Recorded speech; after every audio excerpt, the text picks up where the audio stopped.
Na semana que passou, a gente viu acontecer de novo algo que é comum nas editorias de ciência. De repente, estava todo mundo falando da mesma coisa. A aprovação de um primeiro produto de medicina digital, a versão de um remédio para a esquizofrenia que avisa se o paciente tomou ou não a pílula.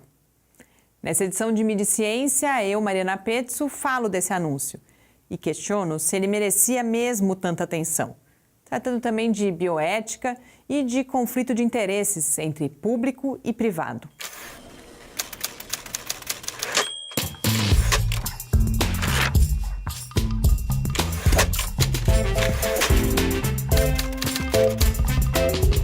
No dia 14 de novembro, um novo remédio para o tratamento de pacientes com esquizofrenia e outros transtornos mentais virou celebridade instantânea no Brasil e no mundo. Eu estou falando da associação entre uma droga já existente, o Abilify, e um sensor que, quando é ingerido, registra em um software o consumo do medicamento e pode, inclusive, compartilhar essa informação com médicos e com familiares do paciente.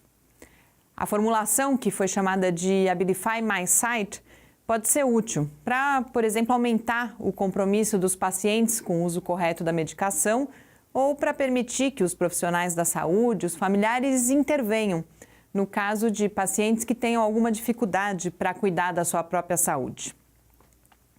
Mas o fato é que ainda não existem estudos que confirmem essas expectativas. O remédio, inclusive, só vai ser lançado no ano que vem, nos Estados Unidos, e para um grupo reduzido de pacientes. Mas, mesmo assim, a sua aprovação pela FDA, a Anvisa dos Estados Unidos, virou notícia em quase todos os principais veículos da mídia brasileira, como a Folha, o Globo e até o Jornal Nacional. A nova pílula é rastreável. E a gente também consegue rastrear a origem das informações que foram compartilhadas pela mídia. As narrativas são todas muito parecidas e, em linhas gerais, elas destacam os mesmos pontos, contam a mesma história que os comunicados que foram publicados pela FDA e pelas empresas responsáveis pelo medicamento. As fotos usadas, inclusive, são todas da própria empresa que fabricou o sensor. E isso parece indicar que até agora ninguém mais viu a traquitana com seus próprios olhos. E há uma outra fonte que é compartilhada, a longa e multifacetada matéria que foi publicada no The New York Times e mal traduzida pela Folha de São Paulo.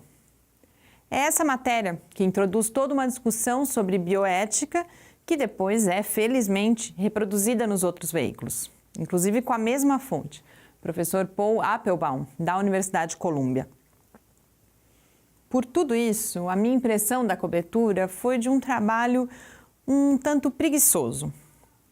A escolha da pauta já me parece um pouco problemática, uma certa vulnerabilidade da mídia brasileira em relação às estratégias de relações públicas da indústria e de outras organizações dos Estados Unidos.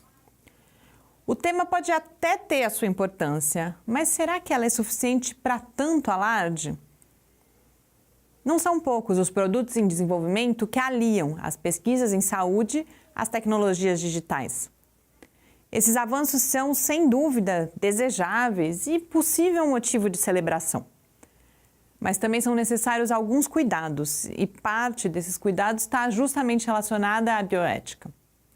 Mas há uma outra área que exige atenção, que são os possíveis conflitos de interesse entre a indústria farmacêutica e outros atores privados no campo da saúde, a motivação científica e as necessidades e demandas da população. Esse é um tema que, ampliado para a ciência como um todo, a gente deve abordar de novo por aqui em breve, já que a narrativa sobre os cortes dos recursos públicos para a ciência brasileira parece começar a ser substituída pela defesa dos investimentos privados como solução. Inclusive com um anúncio meio disfarçado da criação pelo Ministério da Educação de um programa de excelência para universidades e institutos atrelado a um fundo privado. A história se repete e a gente precisa ficar atento. Mas por hoje aqui é só. Boas leituras e uma ótima semana.